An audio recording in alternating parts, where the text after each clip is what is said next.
I don't know how many of you got to see last night, but I just wanted to start out by letting you know that I just kind of fell into being archivist. I started out with the Friars for 3 years as a volunteer at Jemez Pueblo. I just did utility girl, answer the phone in the door.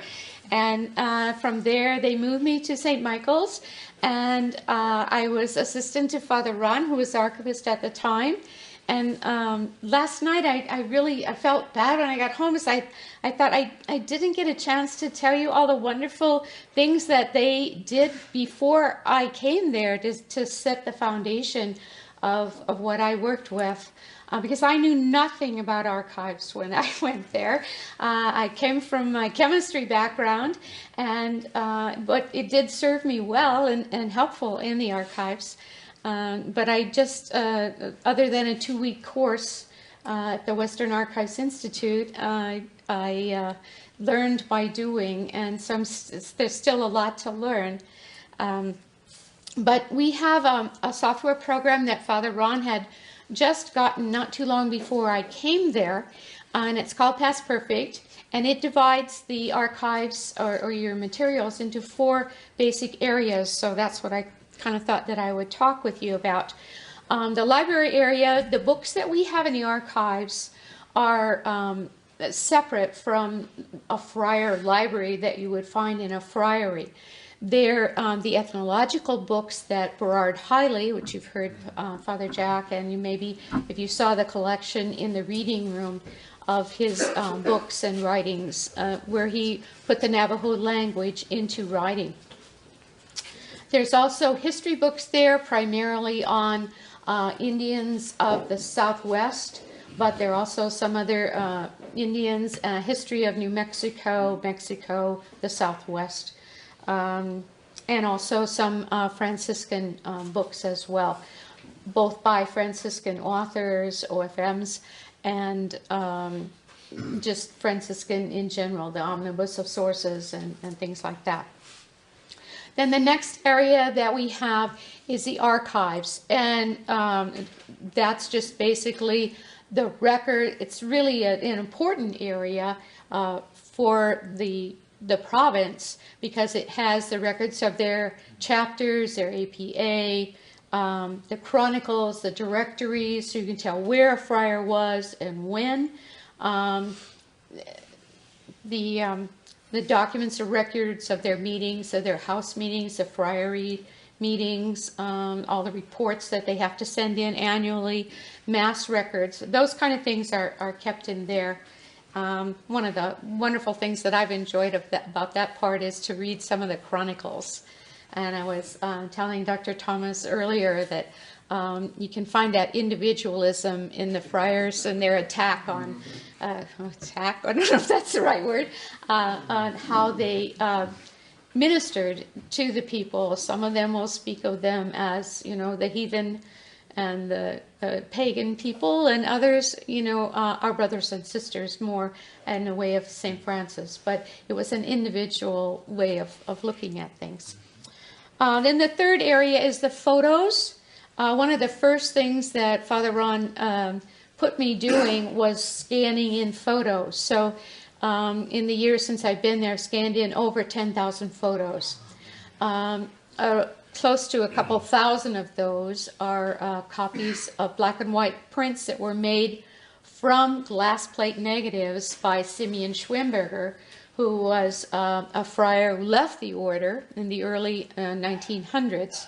And those glass plate negatives were very wisely, again, Father Ron worked with ASU, and they are housed in a good, safe and wonderful environment for glass plate negatives at ASU. But we retain the copyright, so if people need photos of that, they can go to ASU, see them online, order them, and get them. Other photos included in there, of course, are portraits of the friars, and again, as Rachel mentioned, or Monica, I'm not sure which now, but there's thousands of photos that have not been scanned in, have not been identified. Again, I don't know, is Brother Jerry here, but he did a lot of the identification and indexing, classifying of the photos, put them in a system and an order. At least I think he's the one that did it. Maybe it was Peter Ricky.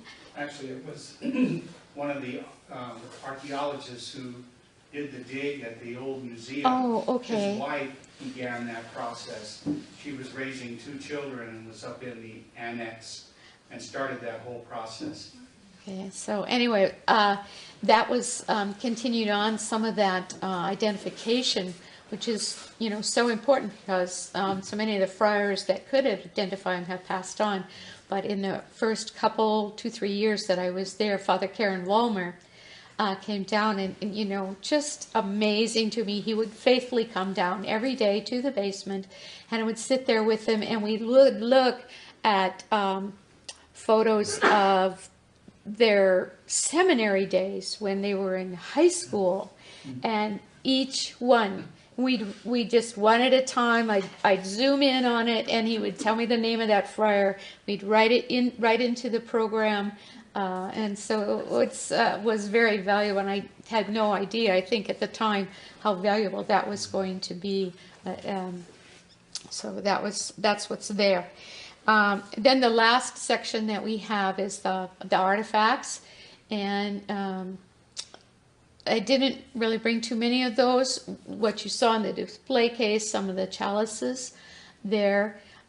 It's very diverse what we have, not just of the Navajo, but Pueblos, the friars, because Our Lady Guadalupe province was only created in 1985, but being a daughter province of John the Baptist, we have a lot of the things from the time when John the Baptist came to the Southwest, 1898.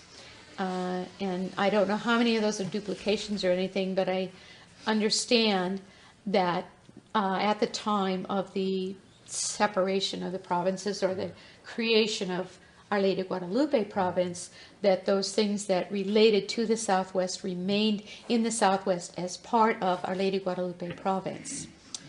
And I don't know how many of you got a chance to go through and see. I tried to set up display on a couple tables there with friars who were actually members of Our Lady Guadalupe province, even though they started out in John the Baptist province. So the first thing that you saw there is a reel-to-reel for audio tapes that was used to record the Padres Hour. The Padres Hour is a radio program, continues on today. Father Maynard, or Brother Maynard, who gave the invocation in Navajo, continues on now, but for most of those over 50 years was Father Cormac Antrim. And in that display you'll also see a few pages from the scripts. He kept detailed scripts, Navajo and English, of the announcements, everything they were going to talk about. The format has changed slightly over the years. It's always been called the Padres Hour. It's always been a half-hour program.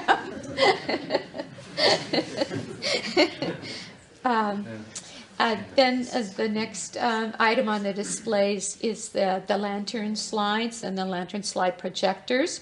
This was something that the friars used to catechize the people. So I have 6 or 7 of those lantern slides, lantern slide projectors, I should say. And they took those to the mission sites. I don't know exactly how, because most of them are electric, so they would have had some way of plugging them in. And just the slides themselves, there's a huge collection of those, and I don't even know how many I have. But they were commercial. Most of them are commercial. Yes? The reason they could use electricity is that most of the religious education was done in the BIA schools, which were right next to where the priories were. Okay, good. The churches and priories. Yes. Okay, but anyway, they are catechetical slides, the number of the majority of them. There are some slides in there. Do you want to say a little something about the ones that are, there's some black and white and some colored ones too. I think I heard you saying last night they're actually glass plate negatives rather than lantern slides. They're glass plate slides. They're in positives. They were probably commercially bought from somewhere. I don't even know where. Oh, yeah, no, you'll see on there, the one that I have out for you to look at is Devereaux, and it's, they actually have people who are like collectors and still work with these lantern slides. But there were some that I believe the Friars made themselves, maybe from the Schwemberger glass plates, but they're the same, apparent anyway to me, same photo as what we have from the glass plate negatives of the early 19th century, 1900s.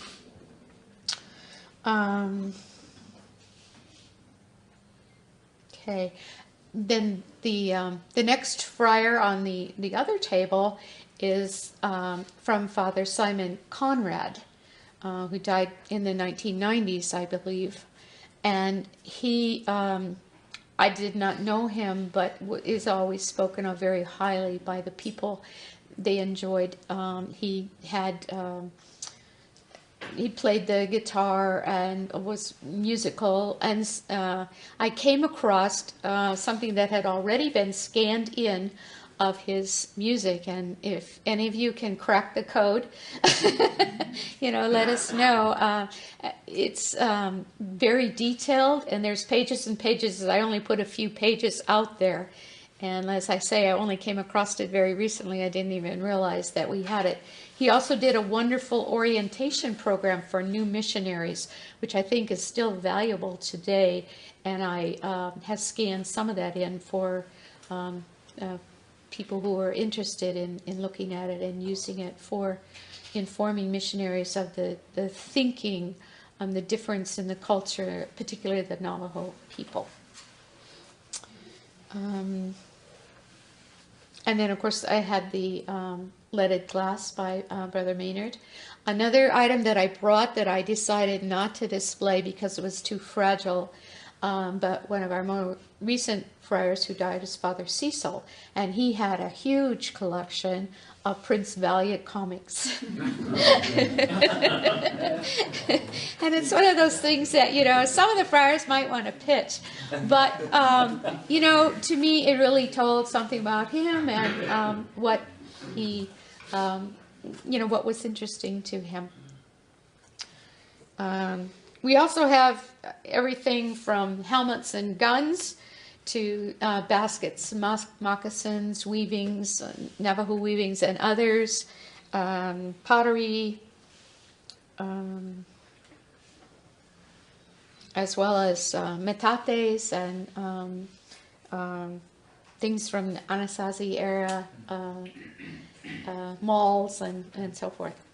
So that's it in a nutshell.